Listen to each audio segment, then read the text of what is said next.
Hello students, welcome to our channel மாணவன் ஆசிரியர். இந்த வீடியோவில் நம்ம என்னோட பார்க்க போகிறோம்னு பார்த்தீங்கன்னா, 2ஆம் பருவ தொகுதி தேர்வு 2024 தமிழுக்கான கவர்மெண்ட்டோட official original question paper 6th standard. மதிப்பெண் பொறுத்த வரைக்கும் 60 மதிப்பெண் கொடுத்துருக்காங்க. ஸோ இந்த கொஷின் பேப்பரில் இருக்கக்கூடிய ஒரு மதிப்பெண் வினா எல்லாம் நல்லா படிச்சுக்கோங்க. சரியான விடையினை தேர்ந்தெடுத்து எழுதுக. ஒரு 5 கேட்டிருக்காங்க.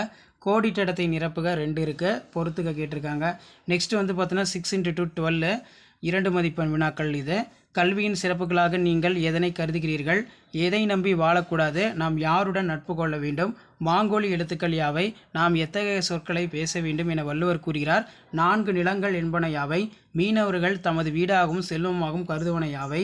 அதே மாதிரி சிறு வணிக பொருட்கள் யாவை? ஏதேனும் 2 வினாக்களுக்கு விடையளி. 2 × 4 8. காமராசரின் கல்வி பணிகள் குறித்து எழுதுக. ஆசாரக்கோவை கூறும் 8 வித்துக்கள் யாவை? உங்கள் பகுதியில் நடைபெறும் தொழில்களை பட்டியலிடுக.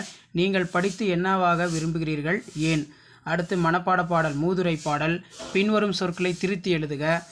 நெக்ஸ்ட் வந்து பார்த்தீங்கன்னா சரியான விடைகளி. கலைச்சொல் பொறுத்த வரைக்கும் லைப்ரரினா என்ன? வெல்கம். பொருள் வேறுபாடு தருக. அதே மாதிரி ஏதேனும் ஒன்றனுக்கு விடையளி. பொங்கல் திருநாள் பற்றி கட்டுரை எழுதுக. உழைப்பே மூலதனம் என்னும் கதையினை சுருக்கமாக எழுது. கடிதம் பொறுத்த வரைக்கும் பிறந்தநாள் பரிசு அனுப்பிய மாமாவுக்கு நன்றி தெரிவித்து கடிதம் எழுதுக. அது கீழே சரியான விடையளி வந்து பார்த்தீங்கன்னா கேட்டிருக்காங்க.